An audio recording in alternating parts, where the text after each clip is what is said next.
Well, good morning and welcome to a very windy North Yorkshire. We're back at the Harewood Hill Climb Circuit for the Harewood Drivers Club meet. Now this morning we've actually got the local Abarth club coming. Last time we had the minis, today it's going to be the Abarths. They've not yet arrived, so I'm just waiting for the convoy to pull in. In the meantime, obviously I've been getting my car ready. The Megane is up in the barn on display today with a few other vehicles. There's some really nice cars in there, so we're going to get a good look around at those as well later on. Now, as a side note, I'd just like to say thank you to all of you who have subscribed. Recently we've just surpassed our first 100 subscribers on the channel. It makes a real difference and really shows that people are enjoying what we're putting out now. The channel started earlier on in the year, about February time, give or take, so now in November, that's really pleased that we've reached this milestone, albeit quite a small one. I think we're also well on our way to our first 1,000 hours of watch time as well. I think when I had a check last night we were about 750 there or thereabouts, and obviously that's growing all the time. So yeah, thank you very much, and if you're not already subscribed, please do so, because there's going to be a lot more of this kind of thing still to come.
So a brilliant turnout this morning with cars still arriving. We've got quite a mix of new and old as well.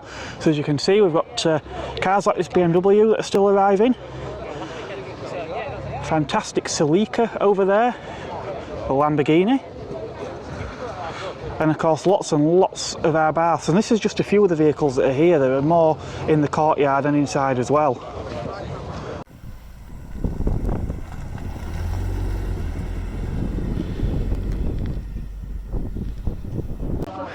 So one car here that's arrived this morning that I'm quite keen to see is this Abarth 595. Now I'm going to probably mess this pronunciation up, but it's a Scorpioneoro, yeah, one of those. Basically it's not a 695, they've kept it as a 595, which normally the special editions are 695s, but it's one of only 2,000 to be made worldwide, so that includes both left and right hand drive. They're based on the T-Jet, the 165, so it's the middle powered version. So we've got things like the standard exhaust as opposed to a Monza or a Prokovic, and we've also got pretty standard seating as well, though we do have half leather and some nice stitching in there.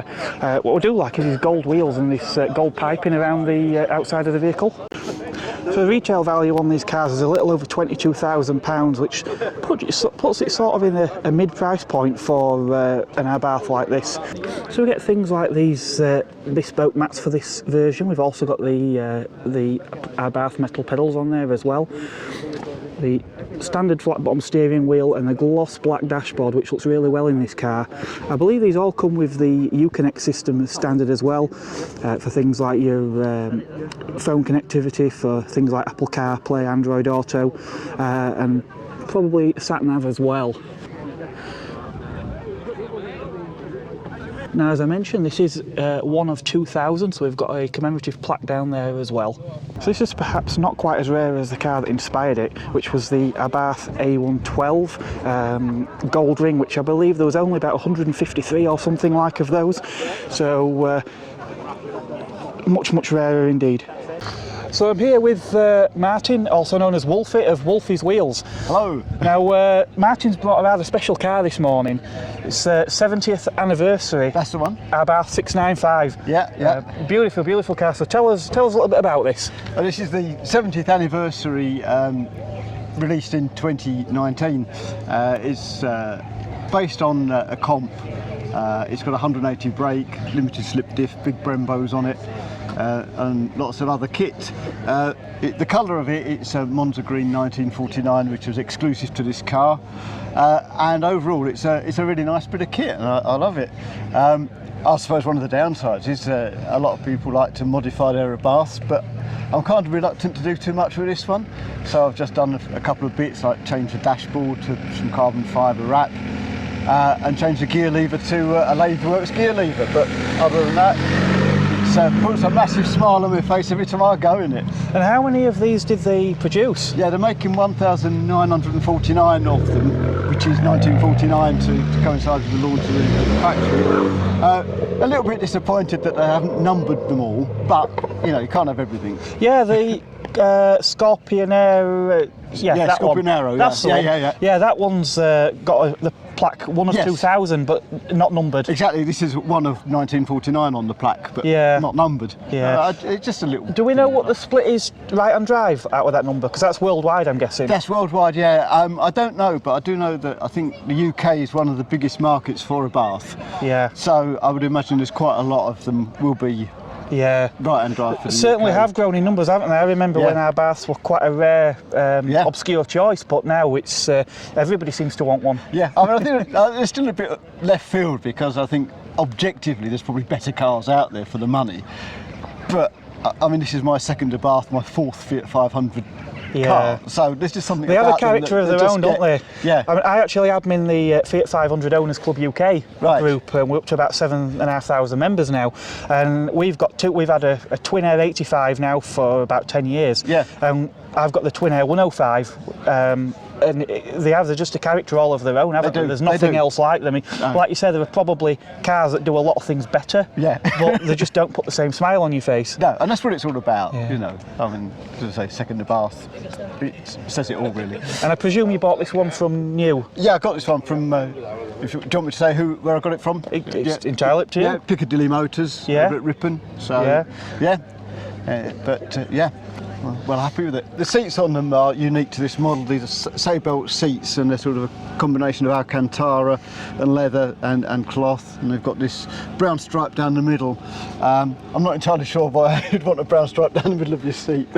Actually, there are plenty of times when I think I know why. Anyway, yes. And you say, and this dash is carbon wrapped? Yeah, it's a carbon wrapped dash, because the standard one is the same as you get in the Competizione, and the gear lever is an aftermarket one, which is from a solid piece of resin. They're all unique, and the guy carves them on his lathe. But the standard one's a metal gear lever, and it's quite cold to the touch. So, not so good when it's as cold as it is today. So there's a few other things, like we've got the checkered roof, the Abarth decal on the bonnet, obviously this grey cladding around the edge, the spats and everything, and it's a Monza exhaust on this one, isn't it? It's a Monza exhaust, yeah. So the sport mode is massive. I do like the Monza, although I have heard on some of them when they get older that corrosion, the valves can stick open, but might not be a bad thing actually. Yeah, well exactly. I'd rather have it stuck open than closed. Yeah, definitely. Well, that's brilliant, and you've got a few videos of this car on your channel. On the channel, yeah, Wolfie's Wheels. Wolfie's Wheels, so if you like your Abarth and you want to see more of this car, check out Wolfie's Wheels. Marvellous. Right, thanks very much. All right, thank you. I think the variety here today is possibly even better than the last one of these events we did, even though of course we do have a lot of Abarths.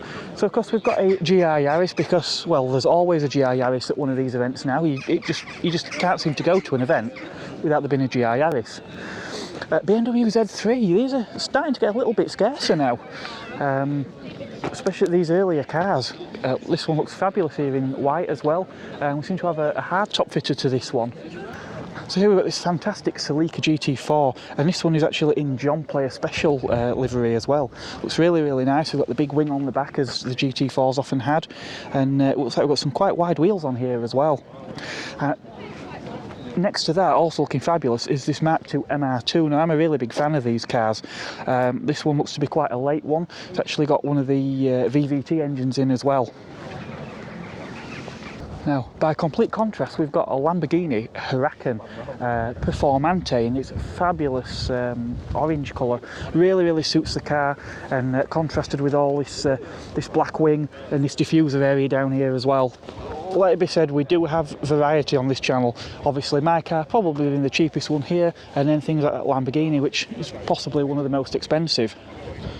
But it's not just mid-engined supercars from Italy, because we've also got a Alfa Romeo Giulia. Obviously the Quadrifoglio has been extremely popular since launch. Obviously we've now got the GTAM versions as well. In fact, you may have seen on the last video before this at the Classic show at the NEC, there was actually a GTAM on display there. Abarth 595 Turismo, we actually saw this car here last time, but the roof was up because the weather weren't quite as nice, so we didn't get a really good look inside the car last time. Now we've got here another GR Yaris in white, so that's two of them here today. Next up we've got this rather nice MGB GT. I'm a really big fan of MGB GTs. I would very much like to own one of these someday. Often thought of as the poor man's E-Type. The proportions and shape actually being very similar to the coupe version of the E-Type. Obviously, instead of a straight six, we typically have a 4-cylinder engine, although there was a 6-cylinder and a V8 that came a little bit later on. So here we've got the Mark I Golf. We actually had a look at this car again at the last one of these events. So if you want to see more of that car, do check out that video if you haven't already. So much more to see here. We've got BMW 3 Series Touring, Honda E. So yeah, petrol head car meet. We've now got electric cars coming in as well, and I think we're going to see a lot more of that, especially when things like the electric Abarth come along.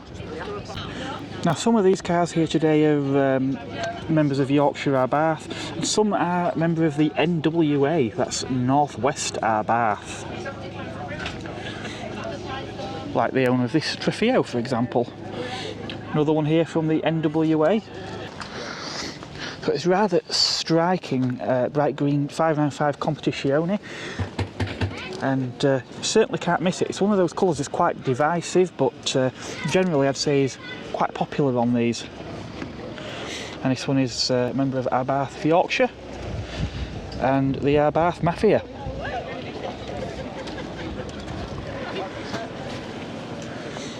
The Saab toe strap on the front of there. They've also done the colour of the Abarth letters in the tricolour as well.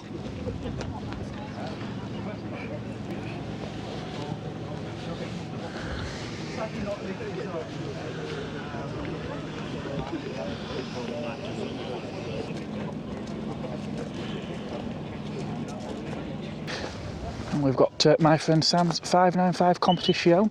So, like ships in the night, someone I've kept missing at events is Georgina.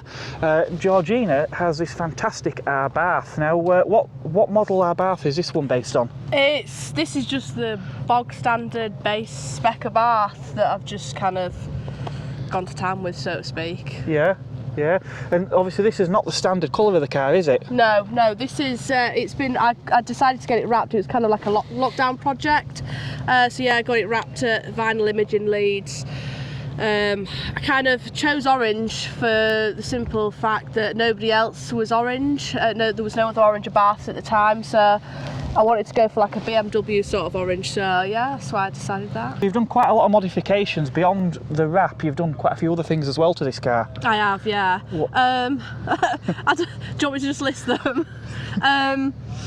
Induction kit, remap, exhaust, wheels, suspension, camber plates, interior things like gear knob, rear seat delete, boot mat, subwoofer, spoiler, splitter, side skirts. So everything. Everything, yeah. The one thing that really caught my eye on this car were the wheels, the Oz Anniversary 45 wheels, yeah. Yeah. I think they were released for OZ's 45th anniversary. But yeah, these are the standard fit to the Abarth, and they're kind of like gold dust, really. And you've got this sort of charcoal colour, but they did them in other colours, like such as white as well, didn't they? Yeah, they did them in like white, black, silver, I think. As far as I'm aware, I think it's one of the only Abarths with that colour on, to be fair. Yeah, definitely. It certainly stands out. You know it's your car when we see it. Yes. Brilliant. Well, thanks very much. It's been nice chatting to you. Yes, of course, there's a lot more cars here, so we're going to move on and have a good look round. Thank you.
I'm here with Dave now. Dave's a long-term Abarth fan. He's had a few of them over the years.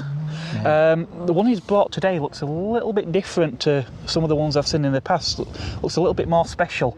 So tell us all about this car, Dave. Basically, it's not an Abarth 500, it's an Assetto Corsa, which is one of 49, built in 2008 for a race series.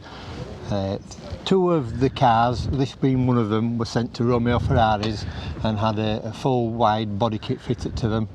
And then this was raced for a few years, around 2009, 2010, and had a few wins then.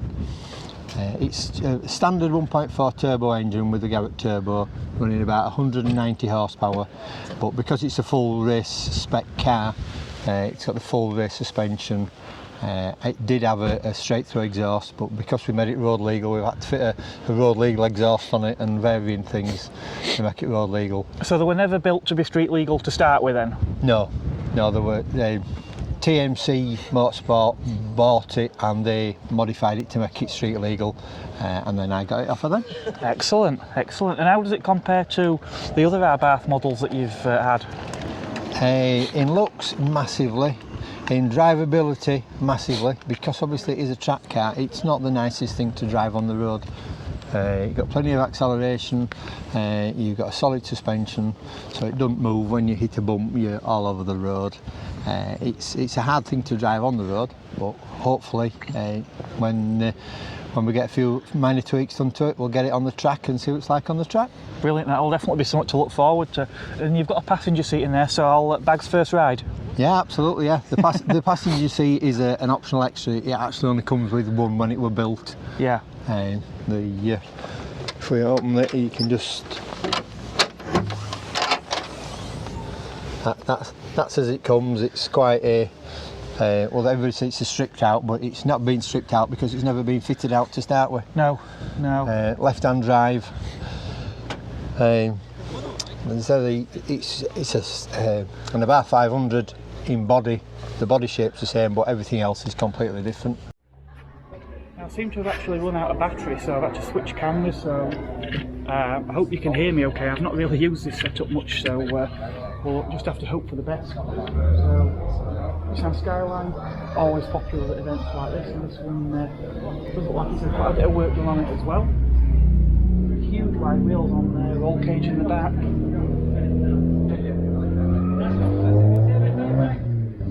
Another vehicle here in the courtyard is Audi. We actually saw this one previous event as well. Really low riding. Quite a few interesting cars today inside as well. Fantastic Caterham. Yeah, his badge a Caterham, obviously Lotus 7 drive car. Really small white one.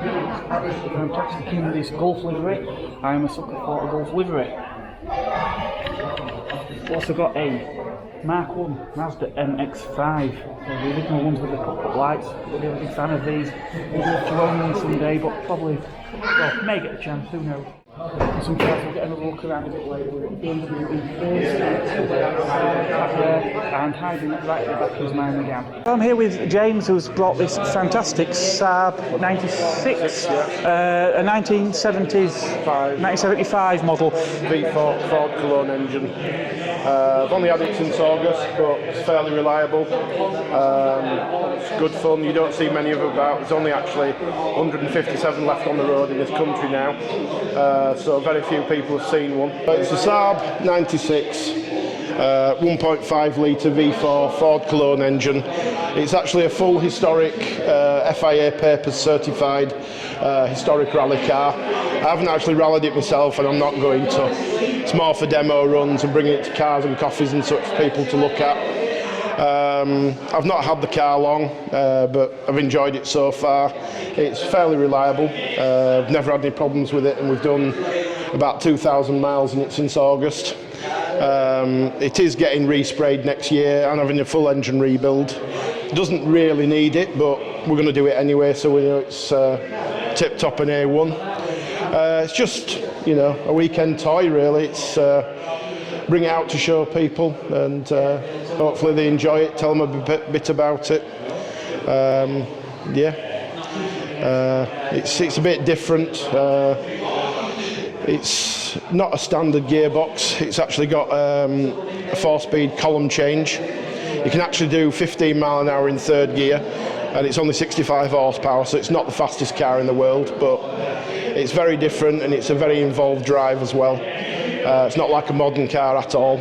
Obviously it doesn't have power steering, so the steering's a little bit on the heavy side. It is actually set up for stage rallies. On the left is the regularity computer for regularity rallies. In the middle is a lap timer you can see ticking up, and the green one is actually a digital dashboard. I wish I could do this in smell-o-vision, because when you open that door, it just smells of old car. It's sort of petrol and oil, and it's fantastic. It's especially when you start it up. I'll just see if I can do.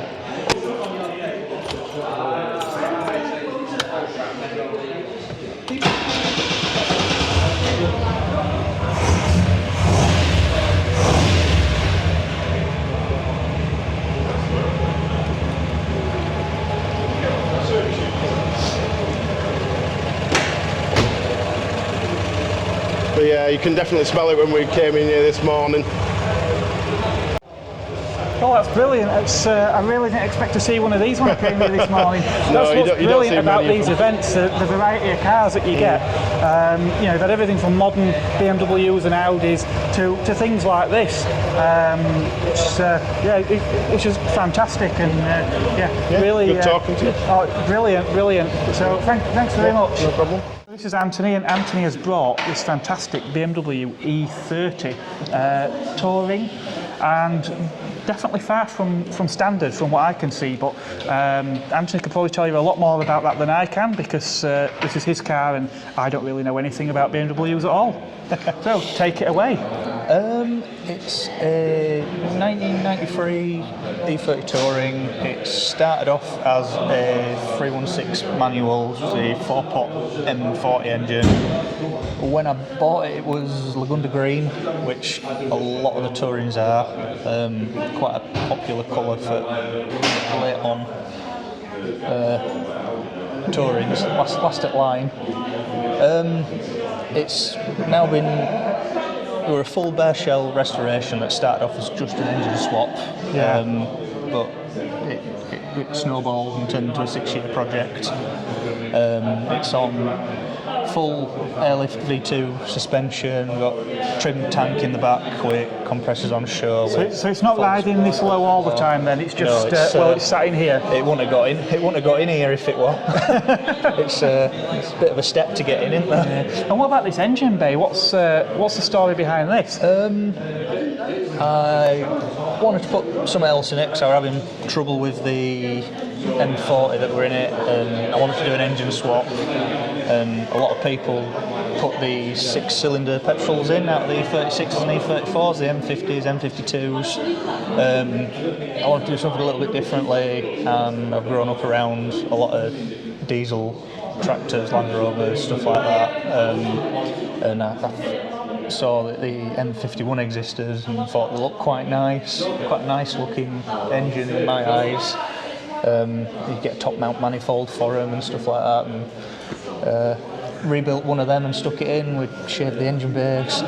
Once I'd rebuilt the engine and painted it all up, it looked too nice to go in the bay as it was. So I must admit, I've never seen an engine bay where the engine has a cover that's done in brown, but if you said that, it doesn't sound like it really works, but in here it just does. It's nice to make it match the rest of the paintwork. Yeah, and the wheels as well. Were they like a deep dish style? They're built them. The crossbow, so they do look sort of reminiscent of the wheels that BMW had on the 3 Series at the time. Yeah, they did look like the original BBS wheels were BBS RZs, I think they were. Yeah, they're a similar style mesh. Built these myself. Had the faces powder coated, polished the nuts, bought some new lips and barrels. The 15s that have been stepped up to 16s. So tell us about these stickers. We've got some winner. I take it this car's done some shows then? It's done a few shows. I try and get it out as much as I can. That's from its very first show. which was here, the Fuel Society shows. All right. Yeah, that was its very first show, and then it went to Fitted weekend after, and Fitted this year. Obviously, there were no shows last year. Finished it in 2019, and unfortunately, there were not last year, so it just ended up sat in its shed, unfortunately. Yeah. More time for polishing. I've got another 2 of these which I've been cracking on with. One thing I do have to ask, obviously this is all open. For driving it here, did you have a cover of some sort that goes? This bonnet just goes on for shows, like big indoor shows like Fitted and Ultimate Stance and stuff. I've got a show bonnet. It's just nice to put it on because it's inside today while we're here. But rather than have the full bonnet up, I've just put a little chop bonnet on. It's easy enough to swap. Right, and is the other one in the back? It's in that room there. Oh, right. Let's put it in the kitchen. Right. Oh, well, that's good. That's good. Yeah, that doesn't stay on for driving. I think it's illegal to drive around with a bonnet on like that. You got to have your belts covered. So we've got these Recaros in here. Yeah. Are they're aftermarket? They're originally out of a Sierra then. Right. My friend Darren at Buzz Automotive in Bingley retrimmed them for me. It looks like he's done a fantastic job. Proper tweed and Napa leather. Nice mucky floor mats. Yeah, you can actually smell that leather as well. It gets driven everywhere. That's fantastic. Proper period correct Alpine head unit, front 90s as well. Text tapes. Now, as my car at the end there's got the original 90s radio cassette that it came with, I'm a big fan of original in-car entertainment. Presumably this is where all the air ride stuff lives. Yeah, it's a little bit dusty there. I haven't vacked it out. Yeah, we've got the tank trimmed in matching tweed. My sister's a seamstress, so she took Auto Finesse detailing bag and retrimmed it to match my seats for me. That's brilliant. Which is pretty cool. Really good. Starting to wrap things up here at Harewood and finishing where I began at least. Back inside the barn where look who's hiding here in the corner. Yep, the sub £500 Renault Megane is now on show in this barn, and actually looks quite good under this light as well, although I did park it with the worst of the damage against the wall, so that'll be our secret. I hope you've enjoyed what you've watched on this video today. There should be a lot more of these type of events coming up. Don't forget to give us a thumbs up. We'd love to see your comments on any of the vehicles, anything that you've seen in this video, and make sure you hit that subscribe button so that you'll catch us on the next one. Goodbye for now.